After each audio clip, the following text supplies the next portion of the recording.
তো তৃতীয় দফার ভোটে কিরকম ভাবে সন্ত্রাস ছড়িয়েছে সেটা আপনারা সকলেই চোখে দেখেছেন এবং যার আপডেট কিন্তু আমি আপনাদেরকে প্রতি মুহূর্তে দিয়ে গেছি।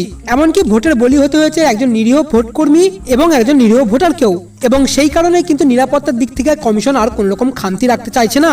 সেই উদ্দেশ্যে চতুর্থ দফায় কিন্তু আসতে চলেছে আরো একটি বিশাল বাহিনী, এমনকি তৃতীয় দফার থেকে দ্বিগুণ বেশি সুরক্ষা থাকতে চলেছে চতুর্থ দফায়। তো প্রথমেই আপনাদেরকে জানিয়ে দিই, চতুর্থ দফায় মোট ভোট হবে 8টি কেন্দ্রে। সেগুলি হচ্ছে বহরমপুর, কৃষ্ণনগর, রানাঘাট, বর্ধমান পূর্ব, বর্ধমান দুর্গাপুর, আসানসোল, বোলপুর এবং বীরভূমে।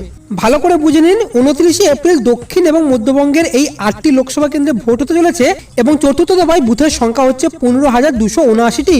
প্রথম দিকে সিদ্ধান্ত নেওয়া হয়েছিল যে চতুর্থ দফার জন্য মোট 323 কোম্পানির আধার চিহ্ন দেওয়া হবে, কিন্তু একদিনের ব্যবধানে তার সঙ্গে আরো 60 কোম্পানি যুক্ত করা হয়েছিল, অর্থাৎ তা গিয়ে দাঁড়িয়েছিল 383 কোম্পানিতে।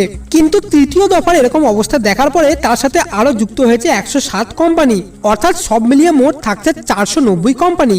এবং এই বাহিনী সম্পূর্ণ তত্ত্বাবধান করছেন আমাদের বিশেষ পর্যবেক্ষক অজয় ভি নায়েক, এবং বাহিনী মোতায়েনের ক্ষেত্রেও তার কিন্তু গুরুত্বপূর্ণ ভূমিকা থাকছে।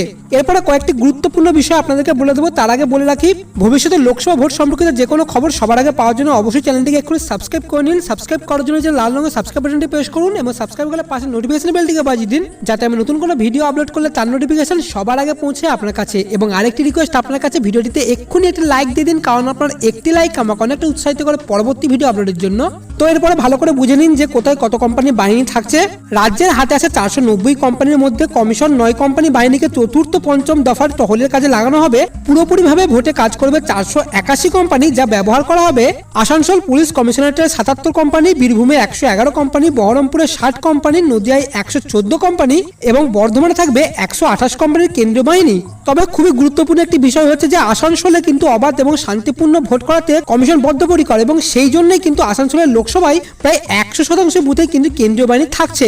কিন্তু একমাত্র আসানসোলে 100% বুথে কেন বাহিনী থাকবে স্পষ্ট করে কিছু বলতে চাইনি রাজ্যের অতিরিক্ত মুখ্য নির্বাচনী অফিসার সঞ্জয় বসু।